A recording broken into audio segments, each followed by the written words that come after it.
mode.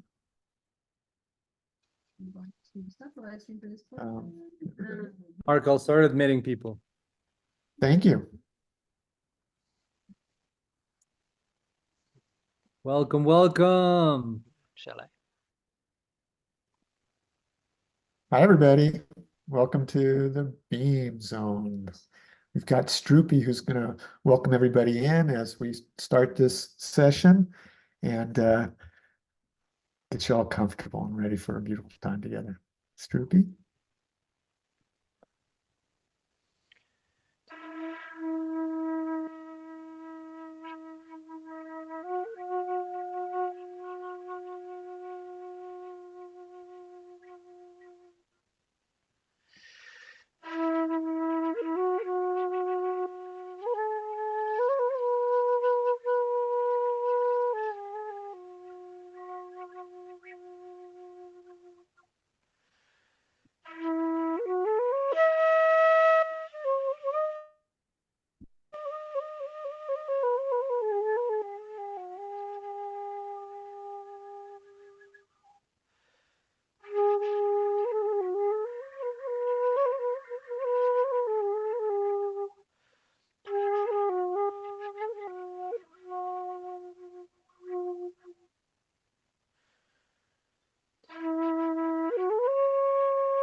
So beautiful. Thank you, Stroopy.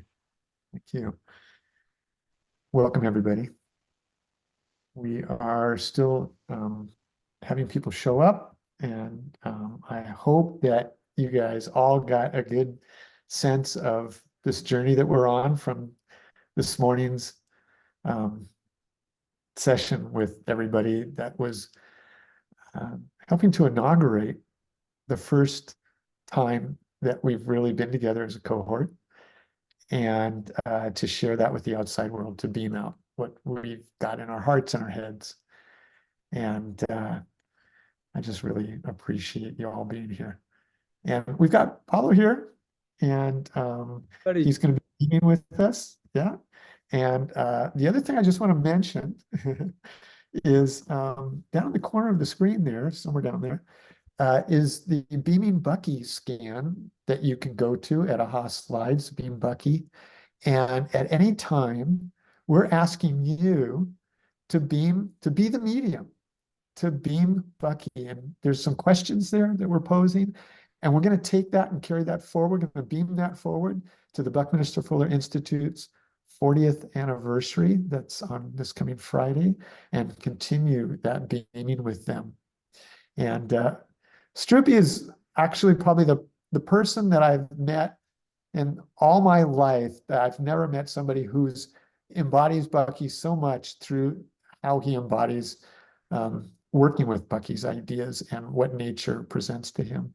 And I'm going to ask Stroopy if you would do a little beaming Bucky to get us onto path here with the beam.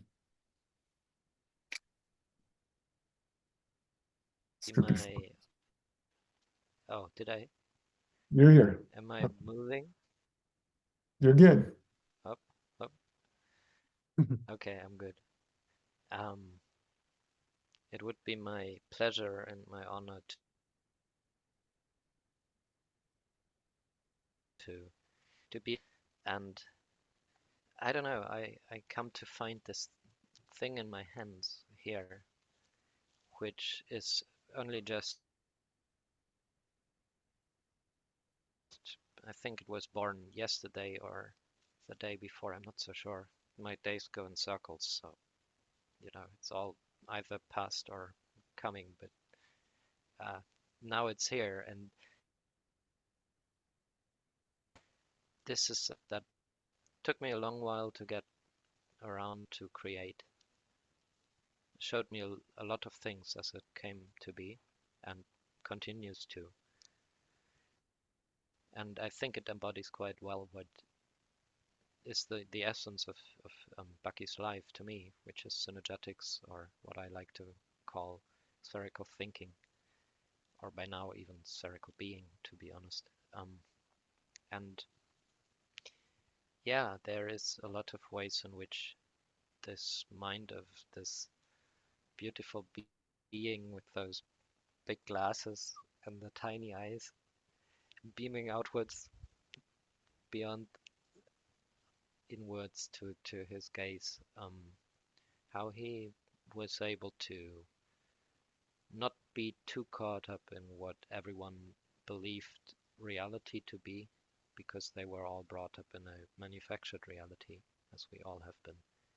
But he actually kind of, he could only trust his senses for most of the time, half the time, when he was little. And it really gave him a good sense of his integrity, and I think he never surrendered his personal individual authority that grows from his sensorial being, Bucky, being this being that was Bucky in all its beautiful queerness. He never surrendered that authority to anyone who wrote a book long ago and told everyone how this is so and so. But instead he kept going on his own intuition, following his integrity back into kinship earth. And I think a lot of the people that we have heard of today, those traditions that live even though colonial and civilized,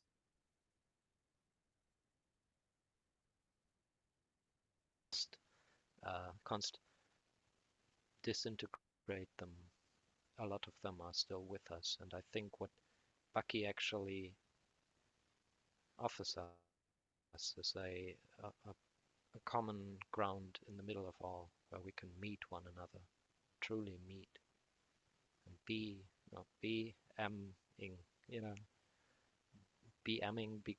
becoming one another, being present, present one another with whatever presence we have to offer. And there's so much to go around, so much yet to be found, and it's all up to us. And Bucky left us a great deal of good advice on how Thank you, to Stroopy. I'm gonna, be. you're breaking in and out, but I think your beam was received, and we appreciate you for all that you beam forth and the music that you've brought us in with. So thank you. And Thank you so much. I loved what you had to share about being spherical beings, and your way of resonance with this word of be, I am, ing. And so actually to bring forth the creator of this space, the mind behind this container, and who will give the introduction, Mark, tell us a little bit about the space, what it means, your beginnings, and your share. well, thank you for the invitation. I appreciate that, Paul. You know, wordplay has been central to my sense of creativity. And this word beaming, it came out of the first year of the Design Science Studio. And we were doing, one was prototyping session with Tom Chi, who is on the board for BFI. He's the inventor of the Google Glass. Wow. And he got us through a session of rapid prototyping. And then we had Tony Patrick, who came as a mentor and visionary and brought in the ideas of world building, which then led to backcasting. How do we arrive at that more beautiful world our hearts know is possible, that future that we all desire? And backcasting came into play. And I was sitting there, I looked down at my notepad and I had the word beam. And I was like, we're beaming. What is that? What is that? And I realized, oh, it's the backcasting evolutionary alliance mediums. And it came to me because I was thinking, Bucky wrote a book, I Seem to Be a Verb. Marshall McLuhan wrote a book, and it was The Medium is the Message. And I've been living into a story for 40 years now that I was stuck in this place of how do I express something I was learning by working with somebody that had been working with Bucky and produced the World Game. So in 1979, I was working on the electromagnetic spectrum, trying to understand how to illustrate that to attune us to an idea of Bucky's about making the invisible visible. Okay, and in doing that project and being in the library before the internet and before personal computers were around, I got the chance to stumble upon the works of all the scientists, but then also those that were studying things like behavior, like Gregory Bateson. And in all of that learning about electrons and protons and the electromagnetic spectrum, I also learned that that time in the 70s, we were becoming and publishing a lot and learning about our consciousness and that we were conscious of that we were doing that. And so suddenly we had to mix in this idea of the science of electrons and protons and the notion of consciousness slipping out. And there I was with this word on my drawing board because there was no computer graphics, electrocon, electrons, protons, and consciousness. And it was like, well, why that? What's going on with that? Well, it's the story. You're living through this last fairy tale, this new mythos. There's something coming through. And that, was prodded by Bucky. He was beaming through. He was still alive. Bob, who I worked with at the Dolphin Farm, where we were doing marketing communications design, he brought Bucky into our world, and Bucky suggested the electromagnetic spectrum as a great way to make the invisible visible, and as a tool for us to see and sense much more than our what we think we really know. And he also brought into that concept that there are those that are ignorant of really the 99.9% of really what makes up the world we live in, and relying on the facade that we all see to manipulate and take advantage of others. And that's the world we've grown into. But in that lesson of learning about the leprechauns, and at that time period, I lived through the ecology movement. I was in Japan in 1970. That's the middle of the design science decade that Bucky started in 1965. We are now in the third year of the design science decade that the Design Science Studio has initiated with the BFI and many others in the world that are working hard to make the changes that we know we need to make. And in all of this crazy story, I was presented with this word, with this notion that we had a lot of decisions to make. We knew we were polluting. We knew a lot of stuff was if we were forecasting and looking at where we were headed from where we came, it was dark times. And the idea of how were we going to do this? And yet at the same time, there were all these people in the electronics industry that I was working for to help show off what was being done. They were trying to figure out how to make the tools that we can do what we do now, how to make these small devices that we can emit and beam and share around the world. Pablo's down in Colombia. I'm up here in Oregon, and you're all over the world. And we're beaming together right now, and we're sharing these notions that it's possible to actually make the changes by changing the story. And that's the story that Bucky beamed to me back then, that omnidirectional communication, that we can see into the spectrum in ways that we didn't know now that we have the tools, that we can communicate across barriers like this through these windows that we have, that we can communicate with the earth the way we are learning to, was a phenomenon that was going to take us into a new way of communicating together and doing what we're doing now. I thought I was supposed to tell that story when it came to me 40 years ago. And all of these stories throughout time came into my head. And what I realized was it was not my story to tell. And that I would have to wait for my leprechaun kin when the time was ripe to ask you all, what is it that you hold forth? What does your future hold forth? Mine held you. I've been holding on to this thread for 40 years to meet you all and to hear your stories. That's why we're here beaming. You are being the mediums. You are my leprechaun kin. Welcome to Beaming Regenera. Thank you, Mark. That was absolutely beautiful. And it, you know, what's really interesting is this notion of the beam of light.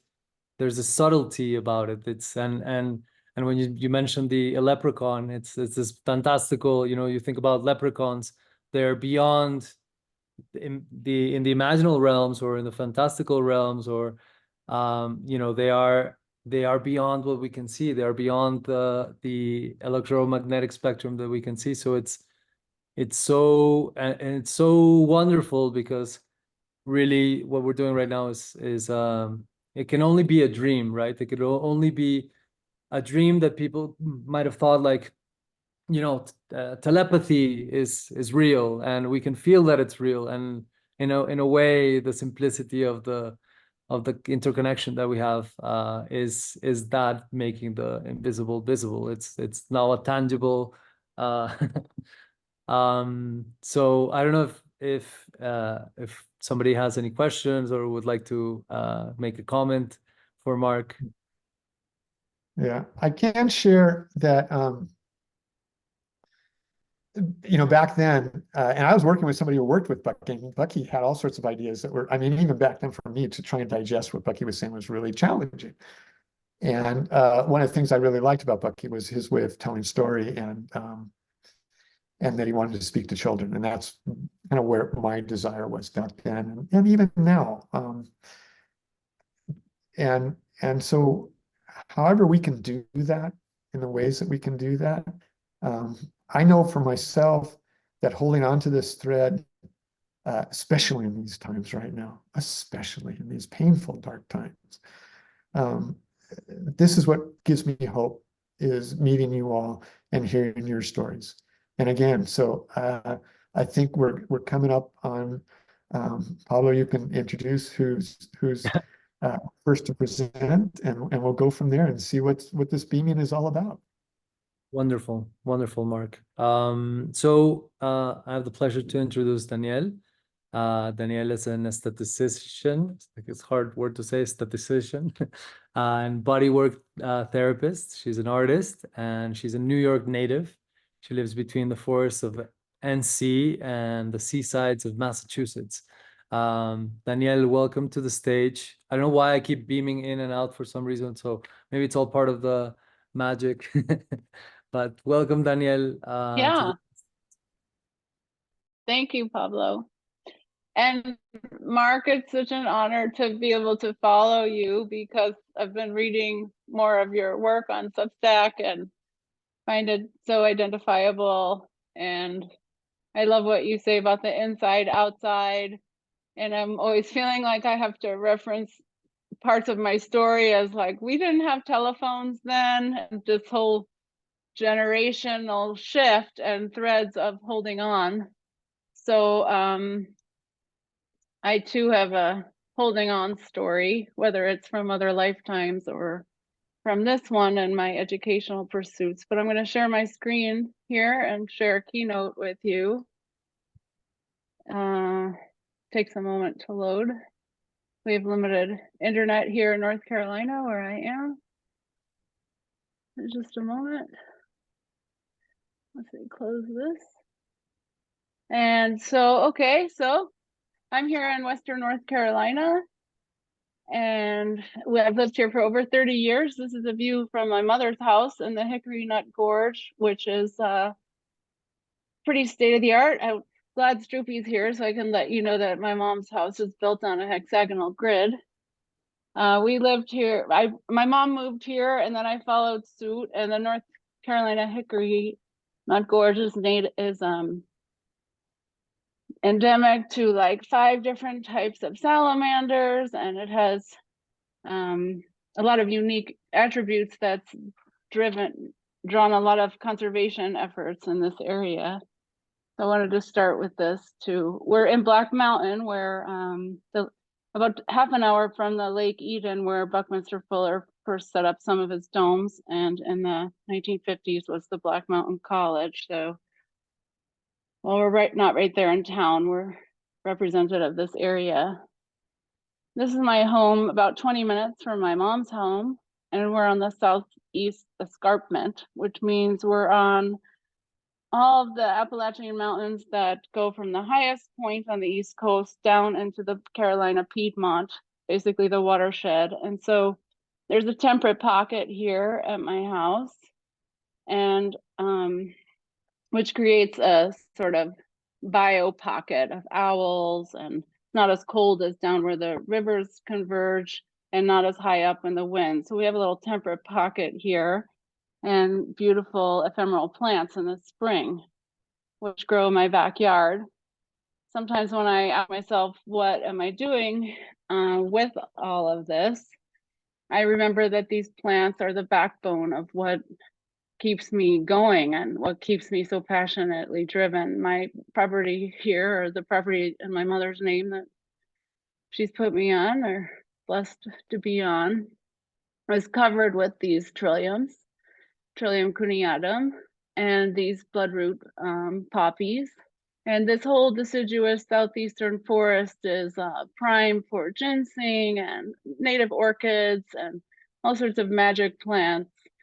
Magic plants that I'm reminded by my botanist friends in North Carolina are gradually diminishing each year as the climate changes.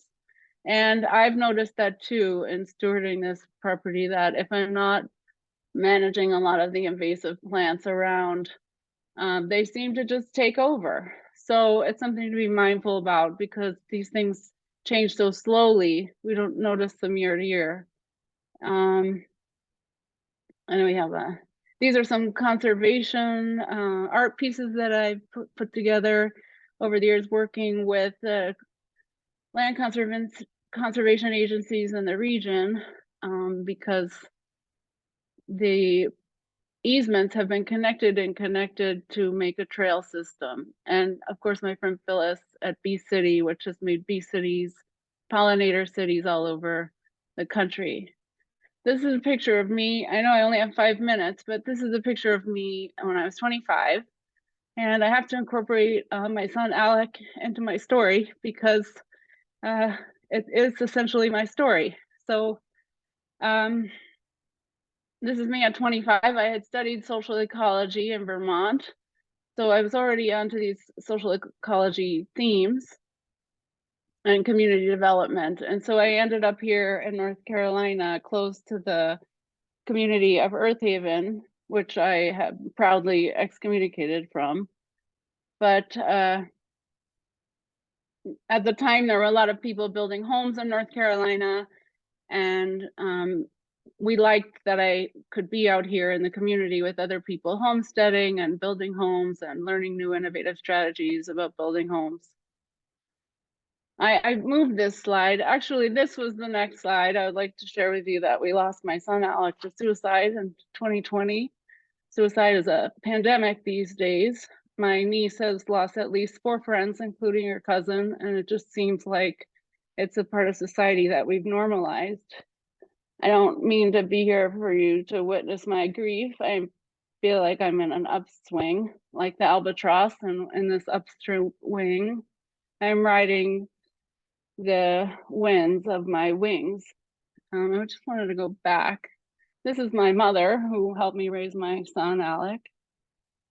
Alec Zam is his name, speaking truth into matter.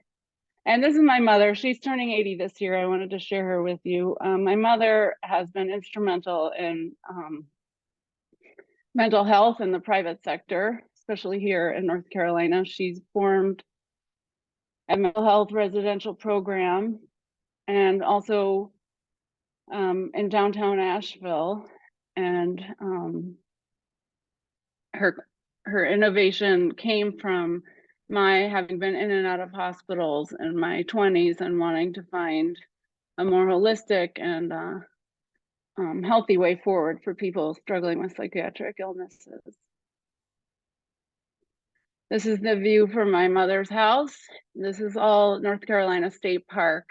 This is where my son remains, or there. This is in April, Easter time.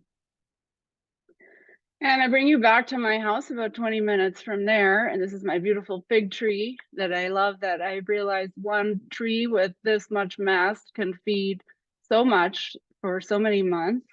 It's really incredible. And I love climbing around in this tree and being a little monkey.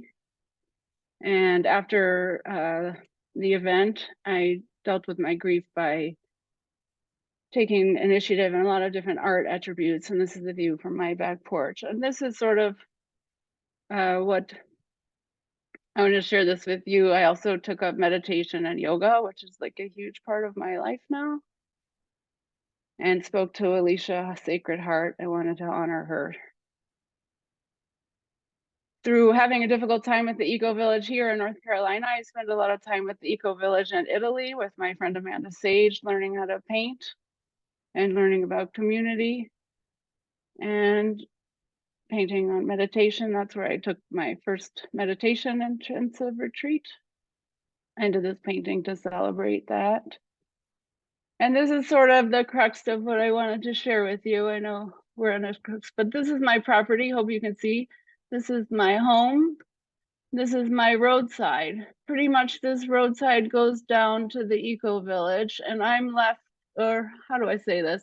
What I'd like to do is strategize my roadside and my community by building a eco yoga shala meditation place here.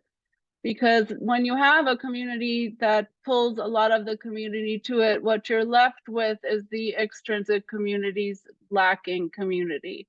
And so what we require is infrastructure. And what I feel like in the inside out vision is by allowing more people in the general community to have a place that is essentially available to all of the community, we'll start to build larger zones of concentric community outside of zone one. Zone one being the permaculture model that I personally would like to bring my life back to and create a more sustainable life for me here. I've had a great time and great experiences, but I find when I come home, I find myself rather isolated and looking for community. And this is promising. Recently, right here near Black Mountain, near Lake Eden, my friends at the Foamy Homies, which are part of the Grassroots initiative, have a big warehouse where we've been doing lots of art projects and staging. I made these beautiful Artivist ovaries that we brought to Loveburn last year as a light installation, and that was very exciting.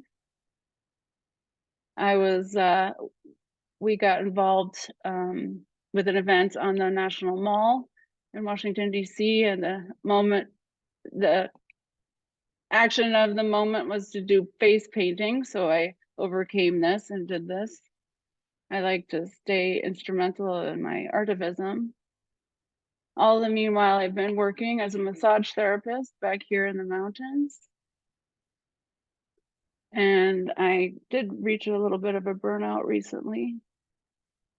But I'd like to think about my property in terms of a legacy and creating a sustainable future and regenerative society. And I believe that I've been given a framework to do that and the know-how to do that and the wisdom to do that.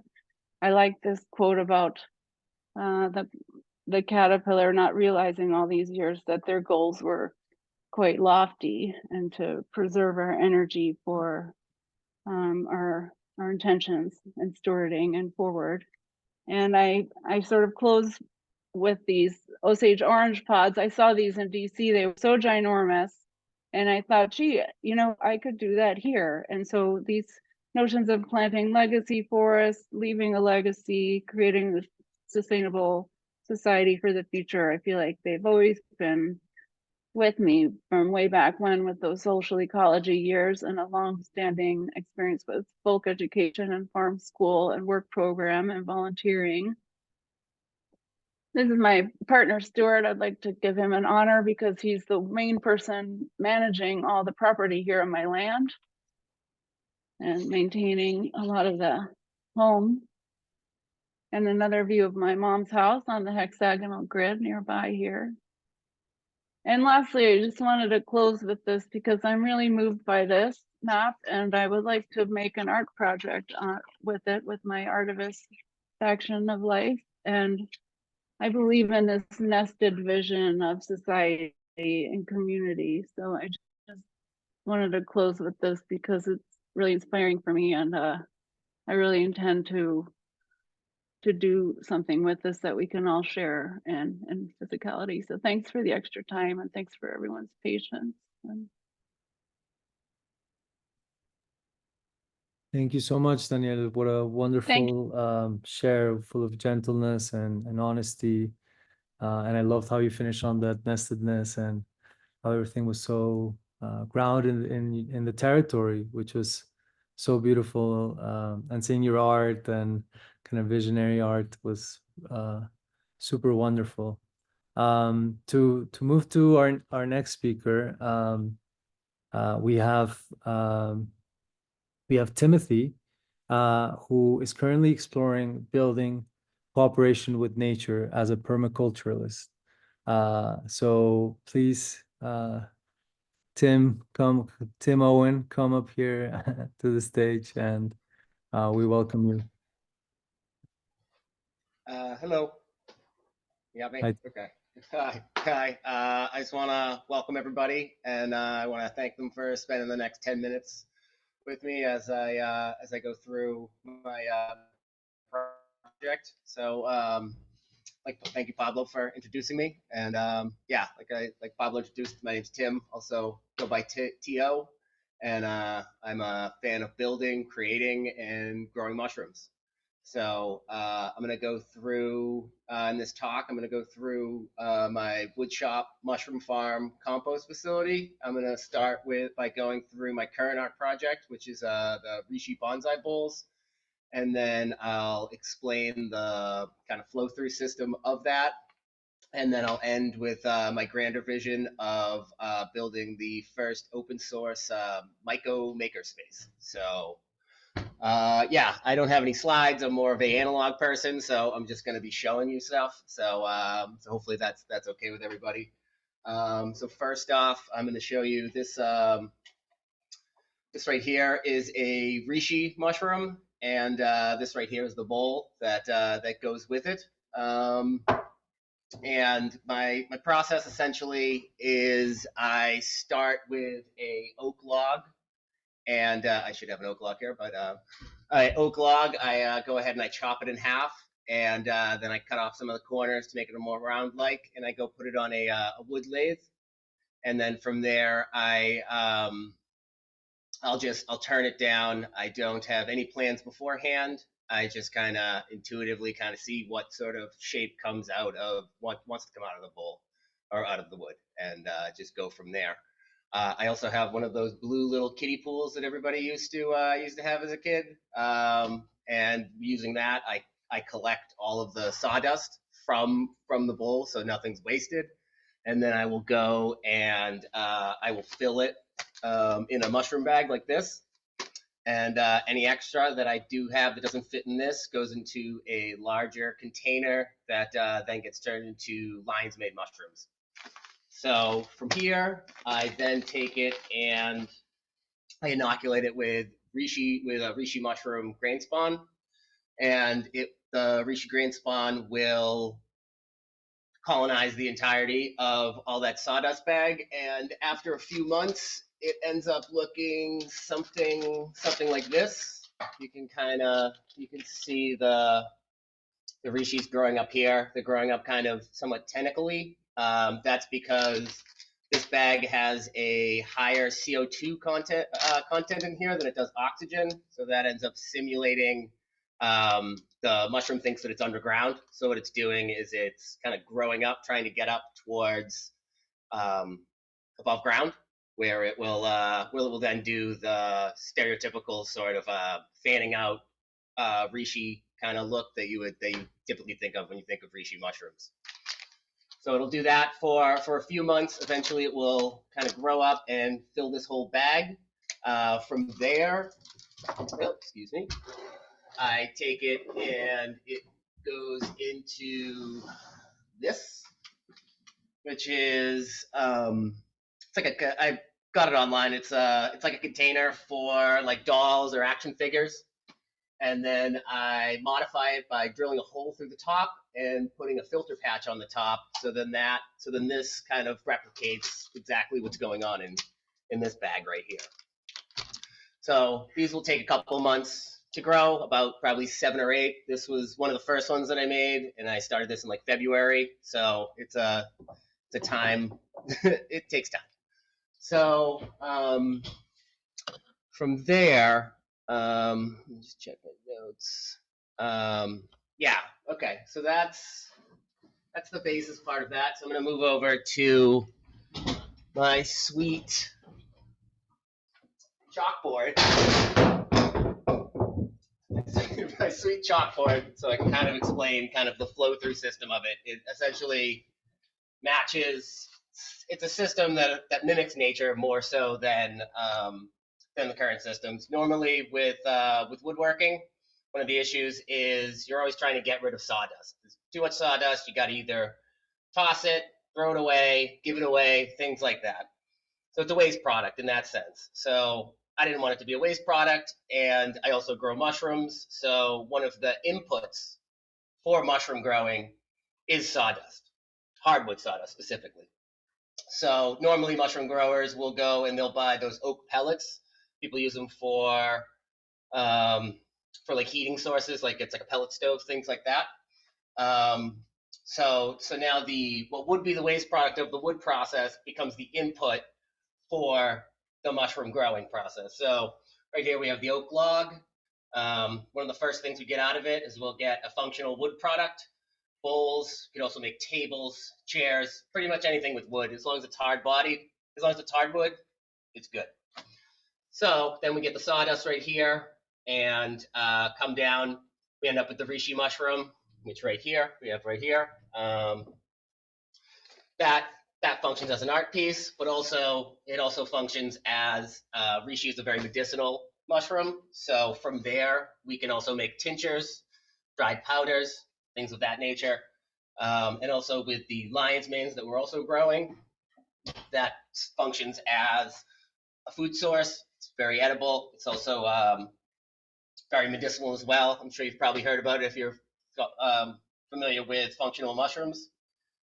So again, from there, we create medicine. We can get tinctures, dry powders out of that, the food source. And then with the lion's mane, you end up with a spent block. It's kind of like once the mushroom is fruited out.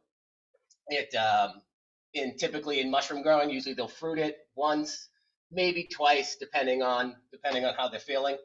And then that spent block normally just gets thrown away, thrown out back, and it turns into really, really, really good compost. So, so the idea from there is that I take those. I have a worm compost bin at my house. So the spent blocks go from there and then they get turned into compost. Either they go and they get made into a biocomplete compost. If you're familiar with Elaine Ingram's Soil Food Web, I took that course and you can do that with it. Also, it gets fed. It actually creates a lot more worms because the worms have food. So now they're hungry. Now they can eat. Now they can breed. And we end up with worm casings from there. And also, worms are really good at sequestering carbon. So that's another positive. And you can also make various liquid amendments from the compost as well. So that's pretty much the rundown of the process of how I link these multiple things together to more simulate how nature actually does it. Let's put this back over here real quick. It doesn't fall over like it did last time, but that's okay. Okay, so in the end, at the end of my presentation, I want to talk about my bigger vision. My bigger vision is to create a makerspace, specifically a mycological makerspace. The idea being that if you're not familiar with what a makerspace is, it's kind of like a common communal shared workspace for people. There's like a really big one in Somerville, Massachusetts that I was part of for a short period of time. And yeah, so the idea is that we make the makerspace, and it also has a mushroom lab attached to it as well as various like natural system type things like growing various things. So I've put together a mushroom lab before. It's kind of expensive. It's a lot of new sorts of things if people aren't used to that. So putting that into a makerspace now allows people to both learn about mycology, learn lab skills, also be able to produce food in their communities, produce medicine, as well as, again, learn about how natural systems are built and to understand that more, which is something that I feel is going to be very important in the future as well as now. Yeah, and then also it would be open source using like Linux. The reason for that is open source is everything's free. It's again community based, and also all the tools you can get are all free. So now, if you're familiar with Adobe Photoshop and all these other various programs, they're expensive. They're expensive, so it's cost prohibitive for certain people. By making it open source and teaching people how to use these things, they can now not only use them at the shop, but they can also go home and just download it for free. They don't have to pay anything. Yeah, so the idea is that to build one of these out, iterate it through, and then from there, we would open source it. So then we would be able to drop them or build them in small communities all around the country, all around the world. And then now communities have access to tools, learning skills, how to build things with their hands, creates jobs, also how to produce food for themselves, for the community, creates resilience. And I just generally think it's a good thing that people should do and are going to need. So yeah, so I'm getting there. I'm kind of building it at a small scale right now at my house while building through this project. That's kind of the purpose of this original project, in order to kind of like draw up and iterate out and work through a lot of the kinks. Yeah, so that's pretty much most of my speech. They were saying to just explain some things that I could use help with in case anybody was interested. A couple of things that I could use a bit of help with if anybody was open to it is I'm more of kind of like an analog person. I'm not very digitally inclined. I'm a little bit there, but so things involving like if people were good at computer rendering or like CAD programs, things like that, to be so that we could, while building it in the physical, we could also be building and designing in the digital as well, and then we would have like a really nice rendering and ways to show how it comes to be. Tim, That's yep. This is wonderful. This is so amazing, and I really love this concept of Myco Maker, and the space and what you're building, and how nothing goes to waste.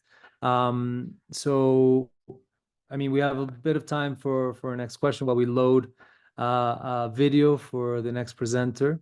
How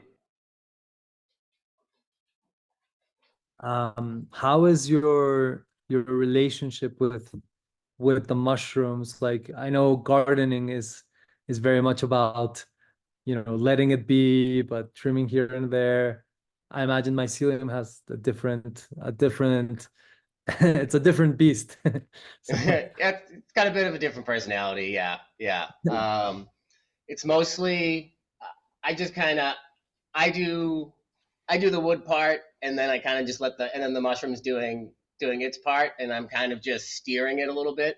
The mushrooms tend to grow; they grow towards the light, so that's kind of where the bonsai part comes with it. So with this probably shows a little bit better. So they'll grow towards the light. So essentially, it was pointed towards the light this way, and then you can turn it in any sort of way that you would like, and then it will turn around and start growing in the opposite direction as well. So kind of like I can guide it in a little way to kind of get it to something that I'm trying to do, but at the same time you just let it do what it kind of wants to do. And I like that aspect of the not necessarily controlling or telling it or trying to tell it what to do. I'm also a permaculturist, so it's kind of like observing and seeing like what does it want to do? You know, what does it want to do, and kind of like stewarding and allowing it to be able to do what it wants to do and what it wants to become. Because when it comes down to it, nature's gonna do what nature wants to do, and I just want to help steward that process, essentially. beautiful, beautiful. This is beaming the mycelium, which is a word that Mark and Strupy came up with. The mycelium. I mean, it is a new layer that we're discovering, and it's become very much in vogue. So it's wonderful. So I need to move on to our next speaker, who's actually in the other side of the world, if the world has sides. I mean, we're spherical beings, right, Spoopy? So so there are no sides.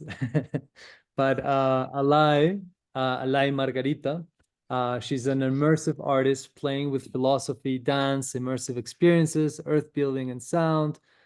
She's incredible kind of experiential design incubator that she holds, and she has a video for us.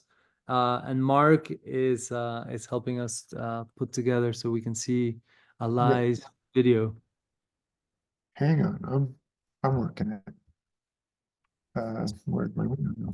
I mean, there's no rush whatsoever. Maybe, I don't know if somebody has a question for for Tim while Mark. Here we go. We got it. So maybe. Can you see the screen? Yeah, I can. This place did not exist, I wouldn't exist. I love to volunteer because when I see the women come in, I remember when that was me. I remember my first day when I came here, and I was so scared. I was so nervous. I'll never forget. It was such an accepting community, and I loved it. It was just wonderful to be so accepted. So when I see the women come in now, I know where they're at, and I know exactly how they're feeling. And I love to be able to just take their hands and say, it's going to be okay. You're going to get through this. And we're going to help you get through this. I love what this organization does, because everything goes straight back to us. Everything. And now I volunteer with the organization, and I love it. And now I can help other women do what they did for me. And it's just amazing. It's not the end. This is just the beginning. That's the whole point of you can thrive. It's not just about surviving. It is about thriving. It's about being better than you were, because you're more knowledgeable. You understand who you are. You're taking yourself into your own hands. You're taking responsibility for your own health and your own life and your happiness. If there wasn't a You Can Thrive, there would be no Tasha. I wouldn't exist the way that I exist now. And the joy that I have, I was able to retain because You Can Thrive does exist. And I would encourage anyone to, if they can, just to give to this organization as much as you can, because you're giving back to those of us who are going to impact this world in a special way.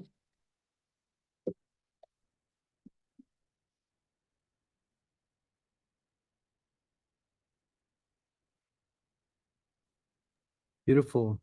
This was really wonderful. So to keep with our schedule, let us move on to Ari. So Ari Lazar is an interdisciplinary artist and educator from BC, Canada. British Columbia, exploring harmonic relationship in number, geometry, music, and cosmology.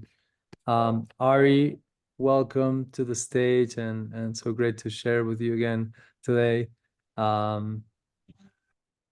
Thanks, Pablo. It's lovely to be with you. Pablo and I got a chance to do some behind the scenes work to open our day. Well, open my day. Pablo was a little bit later in the world than me. Well, great. So I'm going to share a presentation on the art of what I do and where I draw my inspiration for what I do. So let me start by sharing my screen here.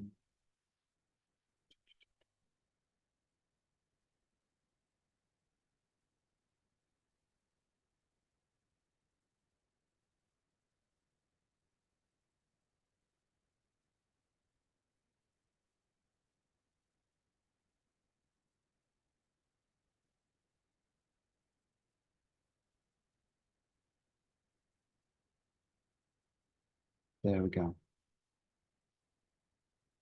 So I'm talking today about the place that I draw my inspiration for some of my visual art.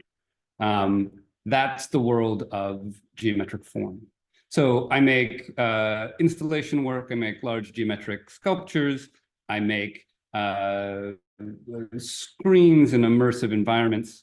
I play with exploring the way that space comes together and the way that harmonic proportion, so elegant and simple numerical relationships between things comes into form. So whether it's out in a proper installation context or at a festival or on somebody's wall, I'm interested in what form looks like unfolded into space. And this piece is one of the kinetic artworks that I make, and it sort of gives you a sense of what I'm going to be talking about today, which is not just the place where regular geometric form lives, but its interface with the ineffable. Its interface with that which can't be summed up so easily in the shapes that come out of the circle and that can be described by simple whole numbers. So my practice began with a discovery of compass and straight edge geometry. And, it came out of a query of how was it in an earlier moment in time did we create these works of absolute elegance without computers, without calculators, from first principles? What would that look like? And why is it that there is this implicate relationship in geometric form through nature? There are many differences between a honeybee and a drop of water, and yet when they go to create form in the world, they are speaking a similar language.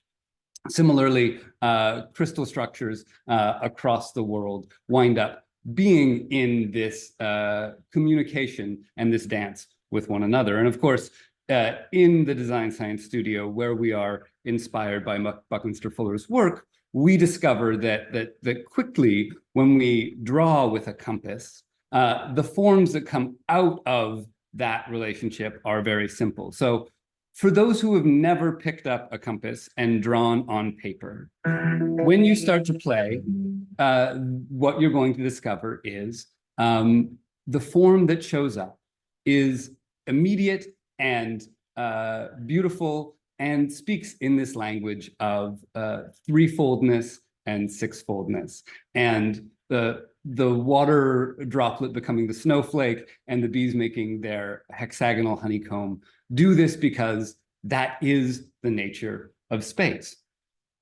And Fuller took this concept and he stepped further forward into a three-dimensional sphere where the same principles pulls hold. And Bonnie was sharing about this work, Kurt was sharing about this work. Anybody who needs to know has immediate access to Stroopy, who lives and breathes and speaks about it with such dearness in his heart. So we have many resources to unpack that story. But I'm interested in the places and the intersection where these forms become more complicated. And in the complexity lives what drives me in my work. And I think it might drive some of you as well, whether you know it and have discovered it yet or not.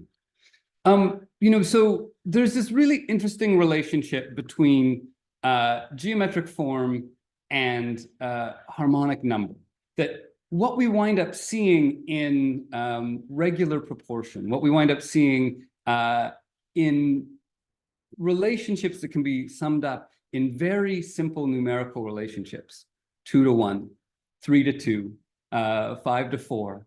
Our brains are somehow keyed to them. Both, this set of images that you're looking at now are all in the spectrum of the golden ratio. And that is not the focus of today's talk. But what I want to show is that there's something when we see these elegant or well-oriented forms that sort of comes alive in us. And, when I look out to the heavens, there's sort of the same ordering principle that runs from the smallest thing. This is Broccoli Romanesco, my favorite living fractal on the Earth, all the way up to a pattern of coincidence that happens over 8 years. If you're unfamiliar with it, this is the Venus rose. This is the pattern that's created between the orbit of Venus around the Earth and, the orbit of Venus around the Sun and the orbit of the Earth around the Sun. And there's this amazing fivefoldness that was describing that spiral in that Broccoli Romanesco, and that lives in this image. And there's something absolutely stunning and beautiful there. And what's so interesting, is these scaling principles seem to hold true across the scale of nature. We've got this is one of my favorite places of coincidence from John Martineau's work, where it's a depiction of the relative sizes of Mercury and the Earth as planets, and their relationships to their mean orbits around the Sun, and that there's the same ordering relationship between them. They have this same language that carries them between those spaces. And it's really easy for us to simplify this down into lovely animations like this. So here's the Venus rose being created from a view from us at the center of the Earth, charting our rotation around the Sun as imagining the Sun going around us, and then Venus itself dancing around the Sun, and it becoming closer and further away from us in this beautiful, elegant fivefold form that creates that pattern that we were just looking at.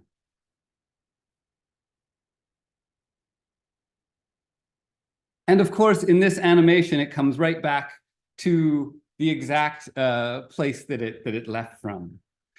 The only thing is that that's not the way that things happen in nature. There's a little remainder. This is accurate to 99.97%. But what about that extra 1/3%? Come on, you. There we go. What we wind up seeing as we track this through time, this is a different way of following that relationship. This is a line drawn between both Venus and Earth as they make their way around the Sun, so following their midpoint together, and it creates the same pattern. But what we can see as this line now gets thicker is that after those first 8 years where that occasion happens, they don't line up perfectly. They continue into another unfolding of a different pattern, and it starts to fill in, and it starts to fill in. And if this video were to go on forever, soon this spirograph pattern would get very complex and very full. And what do we do about that? It's really easy from our vantage point in a world where we can create almost anything we want with like remarkable precision from a computer, to almost ignore some of these little remainders that exist there. And I want to give us the invitation to dive into one of those remainders and explore it.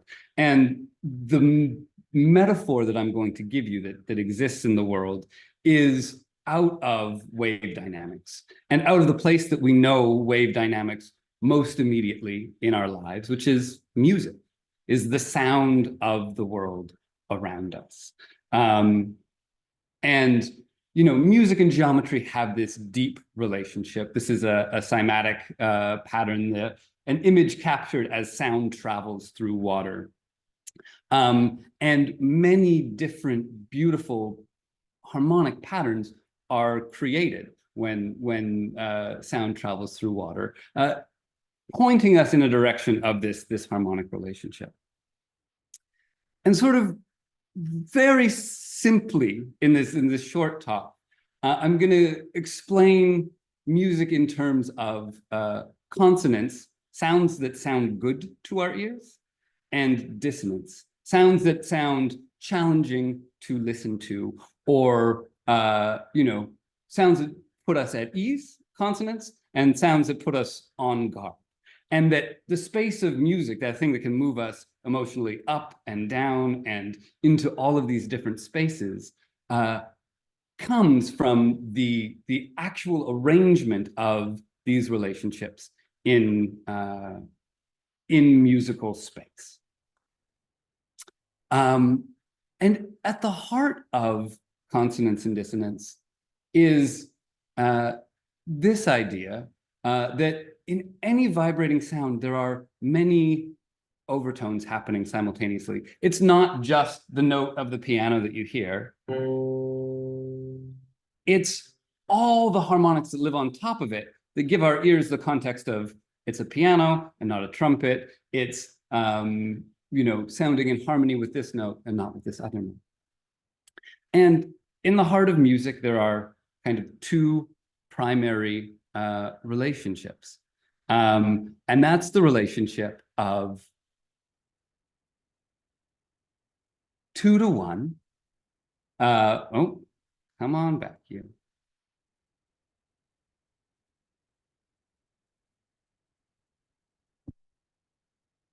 It's the relationship of 2 to 1, which is the octave. You can imagine the first notes out of Somewhere Over the Rainbow, or you can hear them here. Those notes have so much in common. Every second harmonic is shared between them, that our ears hear them as almost the same thing. The next most consonant, most pleasing sound to hear in the realm of music is the relationship of 3 to 2, which makes up a perfect fifth. You can imagine the first notes of Twinkle, Twinkle, Little Star. Ari, Yes. I don't want to interrupt you, but No, thank you. so you know, the Zoom sound has a setup. It's kind of, there's a gate to the microphone. And Is when it? you're playing Oh, a note, you're not hearing what I'm playing. not the whole thing, but if you set up the sound just a little differently, it may work better. Well, So I unfortunately those were sort of the only two sounds that I wanted you to hear. It's not going to be a full musical exploration. Let's see. Can you? Is it this any better? Or not? it cut out immediately. But you Okay. can tell me, and maybe I can play it. What did you want to play? Give me a C and another C, an octave above it. Yep. Hold on. I don't know if it's well tuned. Okay. C should be here. And then that one. And a C and a G above it. It's funny because I've got this whole thing transpose Any perfect fifth will do. Ah, why don't you say so? Hold on. So these are the two sets of harmonic sounds that all of music is built upon, and they live in this really beautiful relationship to one another. If you start at a low note and you walk your way up, going up octave by octave by octave in this 2-to-1 relationship, when you go up 7 octaves, you'll have covered the same distance as the relationship of 12 perfect fifths. And it's really beautiful, and it's elegant, and it's so compelling because 12 and 7 have this like deep relationship from beyond time for describing the cosmos and our relationship with things, and it's so moving. The only problem is the space that you cover going up step by step by step in your octaves, and step by step by step in your perfect fifths. The perfect fifths wind up just a tiny bit out of tune with the octaves. That starting from the 2 simplest, most perfect sounds that exist in the realm of music, and simply following them up through the range of a good chunk of our human hearing, they go out of tune with one another. Not because the instrument is out of tune, but because in the very foundation of math and the very foundation of the physics of our world, it's not a complete circle. These fifths are often described as a circle of fifths, that it's not a closed loop. It's a spiral. And to conclude and to show that to you in the best way that I can is the difference between those 12 perfect fifths and those 7 octaves is the same difference between the 360 degrees of a circle and the 365.25 days of our year. That there is something actually in the world that we live in and in our relationship to time itself and the thing that gives us life, the sun, and the amount of turns it takes us to make our way around and get back to the same place, back in arrangement to it. We embody this same irreconcilable, perfect imperfection in relationship to our world around us. And so every song you hear, every piece of music is our attempt in some way, both in the way we tune the instruments and also in the way that we choose to navigate that complex musical space. It is our way of trying to close this gap. But of course, because it is a spiral and not a circle, it's not a gap that can be closed. It's a gap that needs to be traversed and traveled through. So that's my sharing. If you want to know more about what I do, you can Google my name. You can follow me to my website there, which is just my name, .ca afterwards. And I really hope that if you're willing to listen to the world around you, that you listen not only to these beautiful places where things coalesce, but you also listen to the dissonant space that they open, because there is also harmony that lives in them. Ari, this was so gorgeous. Like, I'm just astounded, and I love kind of the focus and almost the imperfection and kind of how it's worked into the system, that there's a bit of imperfection to make it perfect and to make it's so wonderful. And let me bring up the next speaker, who's also talking about geometries. I mean, I'm kind of flabbergasted by by such a gorgeous presentation, but Timmy Villars. Timmy's optimizing the design of structural and dynamic systems guided by pure geometric pattern. So, Timmy, welcome to the stage. Thank you so much for being here. Thank you so much. Ari, that was amazing and inspiring. Thank you. Thank you, Timmy. My pleasure. Wow, I'm so excited to talk with you guys. This is my first presentation on this project. I've been working on the project that I'm working on now for like 10 years almost, 9 something.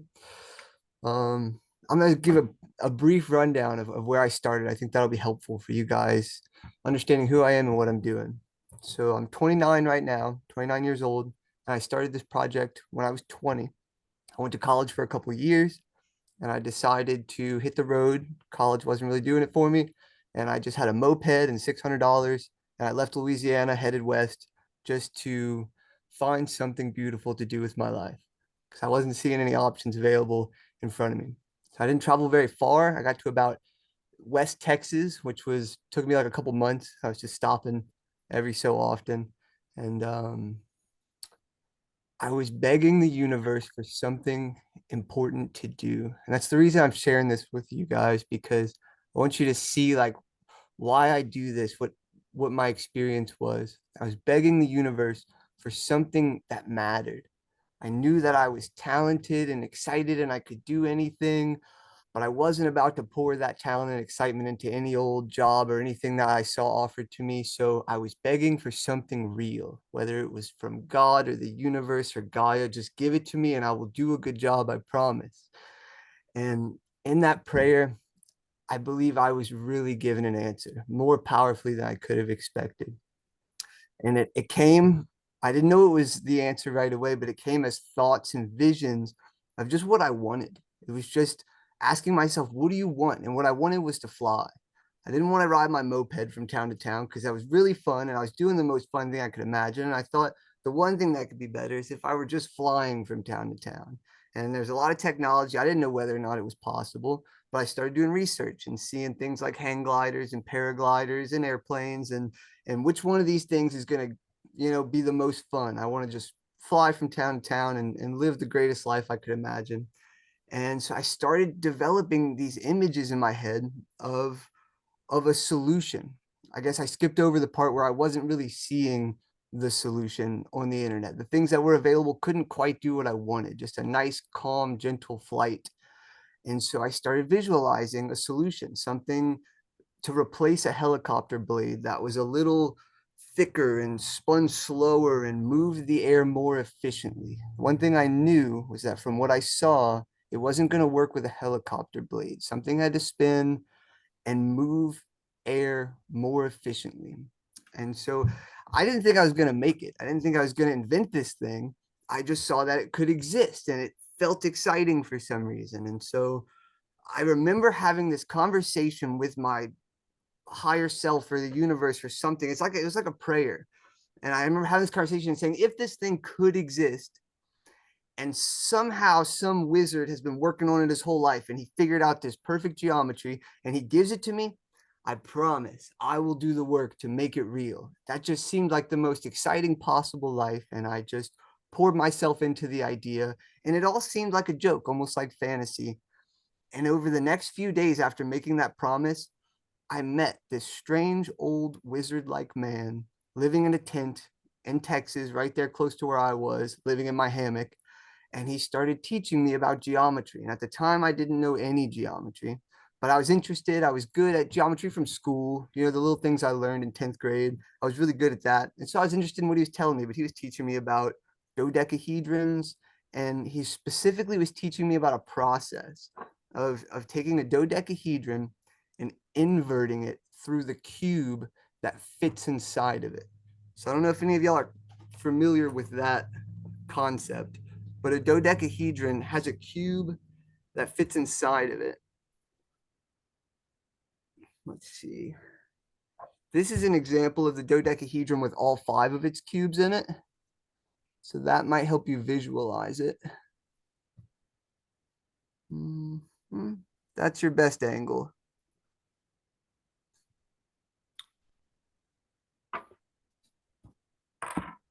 So basically, he taught me this weird relationship. There's a cube inside of a dodecahedron, and if you invert the dodecahedron into the cube, he said it had special energy. Somehow it could convert energy. That was what he told me. And when I built it, I was just excited. I didn't know why I was building it, but I just wanted to know what it looked like. And I built it, and it looked like this. That's what I call a cubical inverted dodecahedron. And he loved it. He had never seen the inside of it. He knew of this concept. So I shared it to him. We were excited. I took it home and I laid in my hammock, and then it clicked in my brain. What if this were the answer to what I was asking for from the universe? It was like a what if. So I started looking into that possibility, thinking it was almost like this fantastical joke I was making up. And every detail I found by asking that question showed me that this shape has the perfect potential to optimize a helicopter blade to make it make more lift. So that's all I'm going to do in my background. That's the absurd story that led me to working on these things. But I didn't stop. I kept trying to see if this could be true. And I learned as much as I could about geometry and about engineering and about flight and lift. And now it has been 10 years, and still this is the most crisp, clean, beautiful, meant to be idea I've ever seen. Now I'm going to shift gears and teach you guys some of the simple geometry that I've learned, some of the simple foundations for 3D geometry that I've learned. So everything, all of these shapes, they're usually, you find them summed up as the 5 platonic solids: the tetrahedron, the cube, Stroopy's nemesis, the octahedron, the dodecahedron, and the icosahedron. So that's the platonic solids. We're all pretty familiar with those. I quickly simplified those down. That's what my brain does naturally, is it's just wants to simplify things. I want to know just the truth, not all the extra. And so I quickly simplified those down into the tetrahedron being the most simple, the most perfect. I don't know if anybody needs evidence for that, but some simple ones are that it's its own dual. It's the only geometry that is its own dual. And also it has the least number of points, the least number of faces, least number of edges. In many ways, this is the perfect geometry. And let's just take one moment to appreciate this perspective of it. So often we see it as a pyramid, but that's sort of an unbalanced way to think of it. 3 on the bottom and 1 on top. I like to visualize the tetrahedron as 4 perfect points, like the tips of my fingers, and have them all just kiss as close as they can to each other. And then just 2 and 2 and 4, a perfect tetrahedron. And that's what all spherically symmetrical 3D geometry arises from, is this perfect tetrahedron. The tetrahedron and then these two, they are the same. That's what Stroopy is teaching us when he tells us that this form is shadow and it's fake in a way. It's true. This is the real form, the octahedron, and this cube, it's like it's shadow. It's another perspective of it, and a less useful, more idealistic realm. Not idealistic. It's like a silhouette. A shadow really is a good word for it. It's a silhouette of this. I think this is the best way to actually represent these two together. The octahedron and the cube, they are 2 perspectives of what is the true form of, I never know which word to use.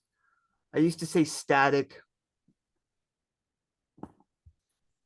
pure energy, rigid energy. And then the tetrahedron has one more function after that. It's pure form, it's rigid form, and then it can take a completely different turn into its dynamic form, the 5 tetrahedron. This is just a pure form. I haven't found much like usefulness in this, but it's the pure form that represents the dodecahedron and the icosahedron.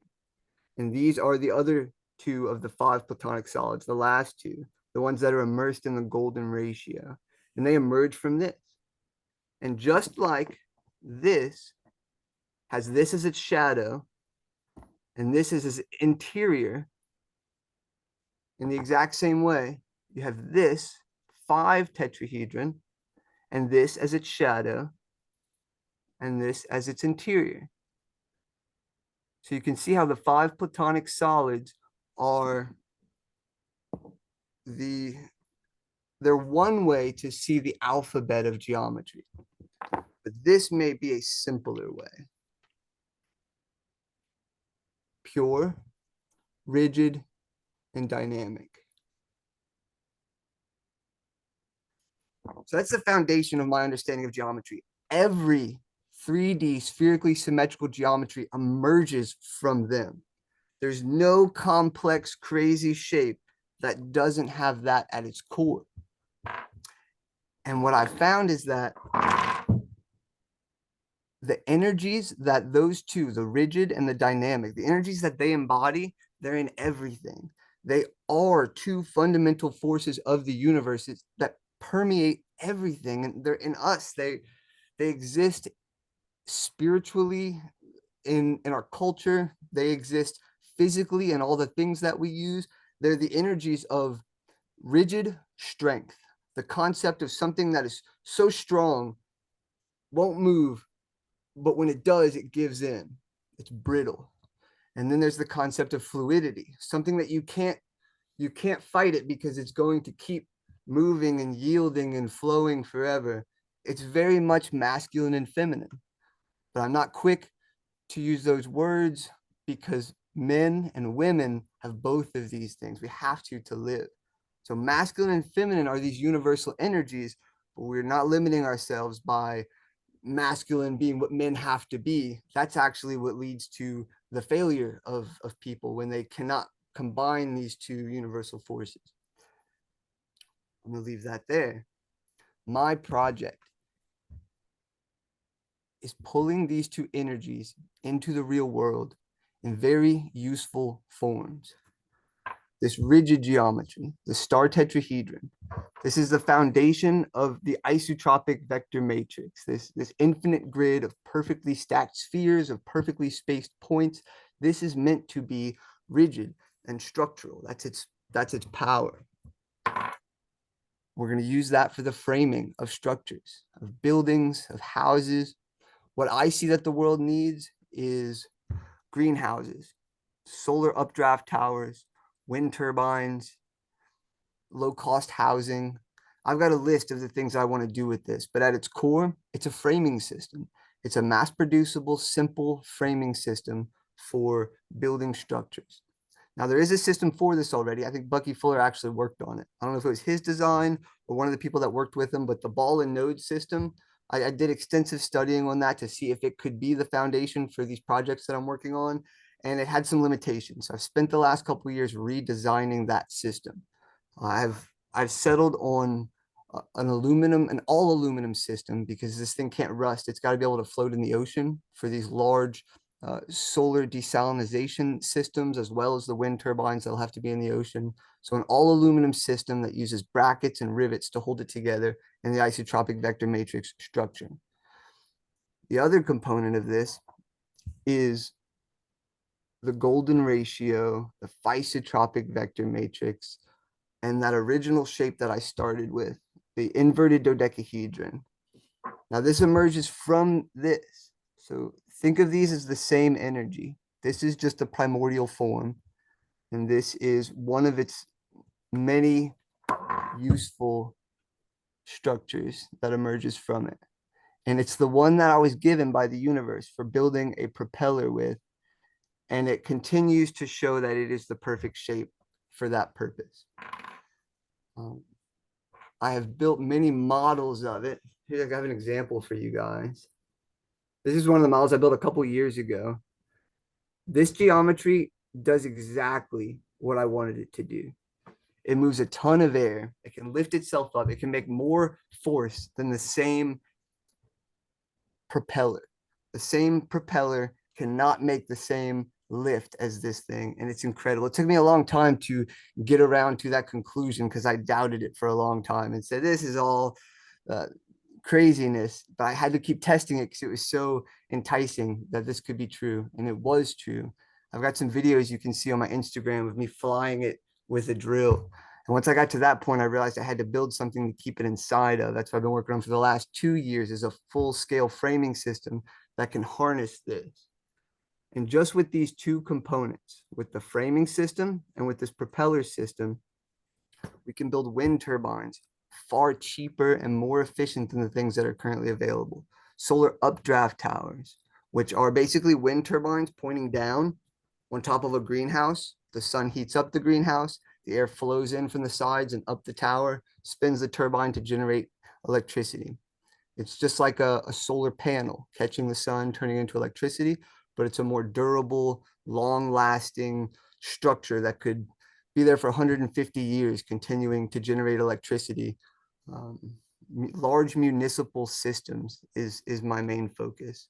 So this has been a lot of words, and I should really get this presentation more concise. But ultimately, what I want to leave you with is that there are two systems that I will be building. One for building huge structures. One is the turbine itself, and it's going to go inside of the structure.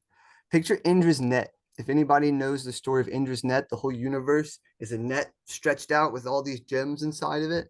The net is the isotropic vector matrix, and the gems are the little spinning isotropic structures that generate and convert the energy. And so I'm well on my way with this. I'll be starting a business hopefully in the next year or two, just selling the frame structures for a few different applications. And I still got a lot of work to do on actually adapting the propeller geometry, the turbine geometry into the frame in order to build some of these wind turbines and aircraft. Because I've got to work out the motors and the bearings, and I want to make sure I get those things as simple as possible so that this system is mass producible and replicatable. But I really do believe that these two technologies can be the foundation for this community and for communities all living inside of structures and nets and tarps and so many visions. Timmy, this is absolutely wonderful. And I mean, throughout the presentation, you were literally beaming with joy, and you can tell you're passionate about this wonder, this as you said, like that it was gifted to you, this to develop and to work on, and it made me think of how we can, I must imagine, like a drone type structure. And what you mentioned about the greenhouse, that's so, I mean, it's fascinating. So thank you so much for sharing. I'd love for Mark to come up on the screen, and so that we can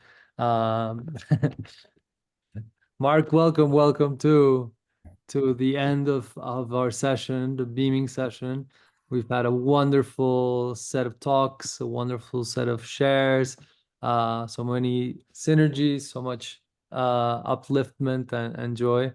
Thank you, Timmy. Yeah, that was beautiful. I'm sitting on top of the beaming Bucky thing because, dude, you were just beaming Bucky all out. That was so fun, and I can just feel Stroopy's energy just wiggling over there with what he's feeling. And Ari, man, what a joy, what a pleasure to get to see into what you have brought forth and hear the notions that you've illuminated for us. And Tim, I'm a wood carver, and gosh, where you've taken sawdust to, and just how you live within that, and what your desire to bring forth is also so beautiful. And is Diana still here? Is everybody? Danielle is still here. Just wonderful. Alai is on the other side of the planet and I'm probably asleep right now, but she had her share. Am I leaving anybody out, Pablo? No, I think you're not. Danielle, we had Timoen, we had Alai, we had Ari, and we had Timmy. So I think we're good. Okay. I'm gonna sit over here next to you. And you know, again, I do want to remind everybody that the Beaming Bucky, the scan that's over there, I don't know, it's somewhere over there. That will take you to some aha slides. Do it at your leisure. This is your chance to be the medium. to beam Bucky, to share your thoughts on the questions that are posed for you. And then what we're going to do is we're going to pull that all forward with some of the video that we've had shared today of the presentations, because the Design Science Studio is helping to produce and present at the BFI, the Buckminster Fuller Institute's 40-year anniversary on December 15th. And so we look forward to beaming this forward and enjoying what you've all brought. And Pablo, is there anything else you'd like to take us out with? And again, No, I'm just fascinated by all the synergies that come. And earlier today, Mark, you actually shared a story about beaming the sun and how you put together a group of people with mirrors to connect the sun. So I love if you could kind of tell us a little bit about how this idea of beaming becomes from, your idea of how we can refract that light. okay. Yeah, it's interesting. I think what you're talking about is this. First of all, I frame this time period that we're going through as illuminating the darkness that we're living through right now. Is evolving from reactionaries to refractionaries, and I think that's the kind of so what the story you're talking about is when I first met the fellow who introduced me to my friend who became a partner and worked with Bucky to produce the World Game in 1976. He actually gave me the opportunity. He was the head of the theater arts department, and there was a new building with a new auditorium for him to present to his class. And I wasn't taking a class, but I had keys to the theater, and I was doing set design and lighting and all this good stuff behind the scenes. And he asked me to help him think of a way to present the difference between sitting in an auditorium with somebody on stage in a proscenium arch, and everybody's in rows and lines and just looking at that one person, versus how do we engage everybody to understand that life is theater, and what we do together matters. And the reason he was teaching that was because in theater you have to do that as a tight community to put on a stage production in short time, and everything's right and all the cues are hit. And so this idea of how do we do that with a group of people? Well, I had this idea, and I went and bought a mirror that's a big circle, like 2-foot diameter. And then we bought the mirror tiles, and they come in boxes, and we took a bunch of those, enough for all the students. And we said, here's the challenge. We turned off the lights in the room and said, it's really dark in here. This is gonna be really great. What we wanna do is we wanna beam the sun onto this screen. And you gotta start with this big round mirror in the center of the campus. And here's the maze that you have to go through, up and down stairs, through hallways, in and out of buildings, and arrive with putting the sun on the screen. That beaming, actually, we did that. It was the most amazing thing. And nobody told anybody what to do other than they just kept going to the next place, took the mirror, figured out what their angle was, how they could help to make this beam complete. That was the original beam. I just dawned on me the other day that that's what, as an exercise to embody what it means to work together, to imagine together, that we could actually do that. I do want to mention that the word beam is really quite fun for me. Strupe can attest, it comes from the word baum, which is tree. And it was, the notion that it was sturdy and stable, and that it could structurally hold things, but it could also beam, it could go across things and span things, and be integrous in its ability to do that. And beam became the name of the width of a ship. So because it was the longest tree, basically, beam that they bound, that they put in when they were building the ships. And in sailing and shipbuilding, the wider the beam, the more stable a ship will be. And I think of that when I think of Bucky and his idea of Spaceship Earth, and I think of that in the idea of us beaming now and the time we have arrived at, where the wider the beam, the more of us that can be in that beam, that can ride that beam, the more stable the ship. That's my hope. That's what I bring forth. I look forward to your beaming, Bucky, and wonderful to beam with you all today. Thank you, Paulo, for taking us through it. No, thank you. This was absolutely wonderful. And I think we are now meant to head back to the main train. And the the splintering off comes back to the mainstream. We will be having another session, but a more open, where we can have all the dialogue we want and just imagine where we want to take it. And if anybody wants to show up with some music and whatnot, I imagine if Stroopy might be up later, we'll see. But Can it's you been guys wonderful. drop the link for the main room again? It'd be helpful. Thank you. Yeah. Pablo, you got that? Yeah, let me get it. Okay.